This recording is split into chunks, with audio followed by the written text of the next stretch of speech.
Hello दोस्तों, स्वागत है आपका लॉ चक्रा के एक और ग्रिपिंग एपिसोड में। आज हम बात करेंगे एक ऐसे केस की जो सिर्फ कोलकाता नहीं पूरे देश के लिए एक प्रेसिडेंट बन सकता है।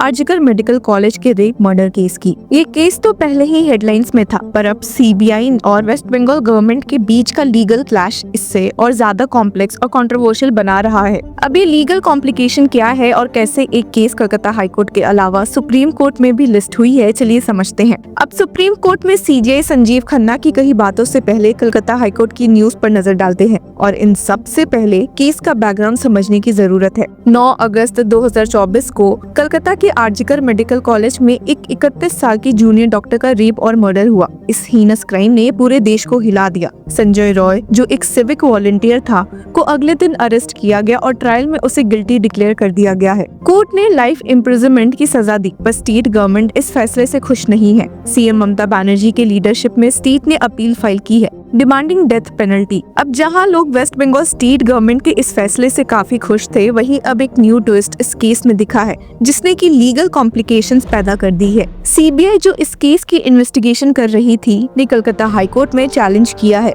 कि बंगाल गवर्नमेंट डेथ पेनल्टी की अपील फाइल ही नहीं कर सकती। जी हाँ, आपने सही सुना। कोलकाता हाईकोर्ट के जस्टिसेस देबांशु बशक और मोहम्मद शबर रशीदी के सामने चल रही हियरिंग में सीबीआई ने कहा कि जब एक केस सेंट्रल एजेंसी जैसे कि सीबीआई के पास हो, तो सिर्फ सेंट्रल गवर्नमेंट ही अपील करने का अधिकार रखती है। ये आर्ग्यूमेंट सुप्रीम कोर्ट के लालू प्रसाद यादव केस में दिए गए जजमेंट पर बेस्ड है, जिसमें कोर्ट ने ये कहा था कि सेंट्रल एजेंसीज के केसेस में स्टेट गवर्नमेंट्स अपील नहीं कर सकती। पर बंगाल के एडवोकेट जनरल किशोर दत्ता ने वेस्ट बंगाल स्टेट गवर्नमेंट की ओर से मौजूद होते हुए इस आर्ग्यूमेंट को काउंटर किया और कहा कि ये केस इनिशियली स्टेट पुलिस ने इन्वेस्टिगेट किया था और बाद में हाईकोर्ट के ऑर्डर पर सीबीआई को ट्रांसफर किया गया। इसलिए बंगाल गवर्नमेंट सीआरपीसी के सेक्शन 377 और 378 के तहत अपील फाइल कर सकती है। जिसके साथ ही एजी ने ऐड किया कि लेजिस्लेटिव चेंजेस ने क्लैरिफाई किया है कि स्टेट के पास अथॉरिटी है ऐसे केसेस में अपील फाइल करने का। ये सुनकर तो कोलकाता हाईकोर्ट बेंच कहने पर मजबूर हो गए कि मिस्टर एजी, हम लेजिस्लेचर का ये क्लियर स्टांस इग्नोर नहीं कर सकते कि मैटर के इन्वेस्टिगेशन में सेंट्रल एजेंसी का प्राइमरी रोल है। क्या आप ये सजेस्ट कर रहे हैं कि हमारे पास अभी इस मैटर में डिसीजन लेने की अथॉरिटी है? जब ऐसा ही कुछ एजी ने इंडिकेट किया तो कोलकाता हाईकोर्ट ने डिसाइड किया कि 27 जनवरी को वे इस बात का फैसला करेंगे कि बंगाल गवर्नमेंट की अपील मेंटेनेबल है या नहीं। साथ ही एडवोकेट जनरल को टाइम दिया गया है कि अपने आर्ग्यूमेंट सपोर्ट करने के लिए और मटेरियल रिकॉर्ड पर लाए।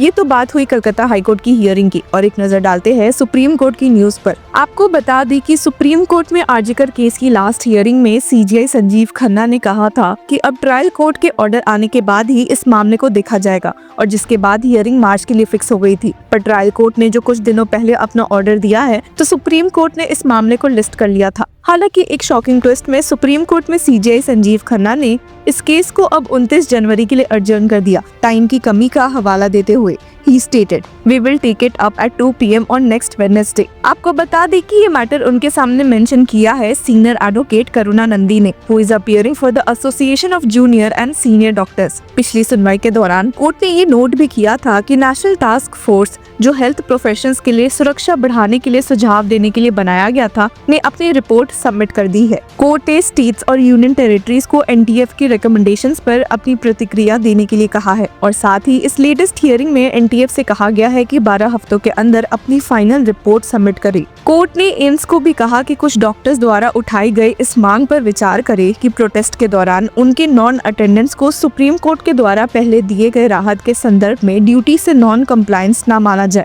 इस हियरिंग में सीजेआई खन्ना के अलावा जस्टिस संजय कुमार और केवी विश्वनाथन भी मौजूद थे। तो अब 29 जनवरी को ही पता चलेगा कि सुप्रीम कोर्ट इस केस में नेक्स्ट कदम क्या उठा सकती है। और चलिए इसके साथ ट्रायल कोर्ट के जजमेंट पर एक नजर डालते हैं, जहां उन्होंने कहा था कि ये case rarest of rare category में नहीं आता। कोर्ट का मानना था कि सजा एविडेंस के बेसिस पर होनी चाहिए, न कि पब्लिक आउटरीच के प्रेशर में। पर स्टेट का कहना है कि इस ब्रूटल क्राइम के लिए डेथ पेनल्टी देना ही जस्टिस होगा। और यहीं पर आता है एक और interesting legal debate, death penalty versus life imprisonment. Courts का काम है बैलेंस मेंटेन करना एविडेंस और पब्लिक सेंटिमेंट्स के बीच। पर क्या डेथ पेनल्टी सिर्फ डेटरेंस के लिए होनी चाहिए या जस्टिस के लिए? जज अनिर्बन दास ने इसी के साथ पाया कि तारा पुलिस स्टेशन के सब इंस्पेक्टर्स ने पहले तो केस को अननेचुरल डेथ डिक्लेयर कर दिया था और विक्टिम के पेरेंट्स की कंप्लेन को भी इग्नोर किया था। द जज stated, "This evidence of one sub-inspector of police is an eye-opener that police stations are are treating the cases in a very indifferent manner. It is also shocking that the concerned sub-inspector did not hesitate to say such illegal acts standing in the witness box. I did not expect this type of evidence from an officer in the rank of sub-inspector of police. Court ने unnatural death register में भी गलतियां पाई जो police station में maintain किया गया है। एक केस नंबर खाली छोड़ा गया और बाद में भरा गया जो कि नियम के खिलाफ भी है। कोर्ट ने आरजीकर मेडिकल कॉलेज और हॉस्पिटल को भी विक्टिम की मौत को सुसाइड बताने की कोशिश करने के लिए क्रिटिसाइज किया था, जो अकाउंटेबिलिटी से बचने का एक तरीका था। उन्होंने हॉस्पिटल के एक्शंस की वजह से आने वाली देरी को भी हाईलाइट किया और ये भी नोट किया कि विक्टिम के माता पिता को उनकी बेटी को उसकी मौत के तुरंत बाद देखने की अनुमति नहीं दी गई थी। साथ ही उन्होंने सवाल उठाया कि हॉस्पिटल ने पुलिस को तुरंत सूचित क्यों नहीं किया। इस केस में एविडेंस और डॉक्यूमेंट से ये साबित होता है कि पुलिस को कोई इंटीमेशन नहीं भेजा गया। हॉस्पिटल के एडमिनिस्ट्रेटिव हेड का ये काम शक के घेरे में आता है और ऐसा लगता है कि उन्होंने कुछ छुपाने की कोशिश की है और अपनी जिम्मेदारी में लापरवाही की है। हॉस्पिटल अथॉरिटीज ने भी कवर अप की कोशिश की, सुसाइड का नैरेटिव बनाया और विक्टिम के पेरेंट्स को उनकी बेटी का बॉडी तक देखने नहीं दिया गया। जज अनिर्बन दास ने कहा, Efforts were made to show the death as a suicide. Efforts were made to show the death as a suicidal one so that the hospital authority would not face consequences. लेकिन junior doctors के protest और public outreach ने सच को सामने लाने में मदद की थी। दोस्तों, ये केस सिर्फ एक इंडिविजुअल का नहीं है,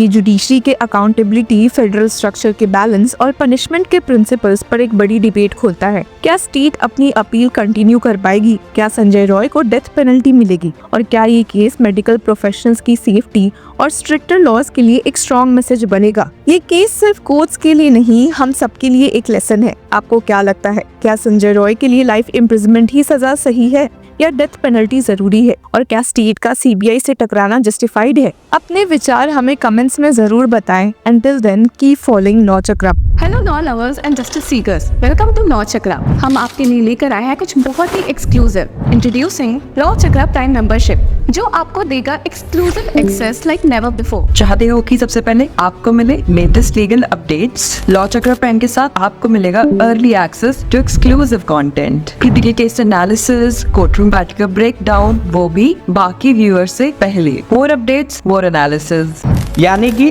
फुल इनसाइडर एक्सेस, वो भी बस घर बैठे। यही नहीं, प्राइम मेंबर को मिलेगा access to exclusive interview session with renowned जजेस, लीगल एक्सपर्ट्स एंड लॉयर्स। ऐसे इनसाइट्स जो आपको कहीं और नहीं मिले।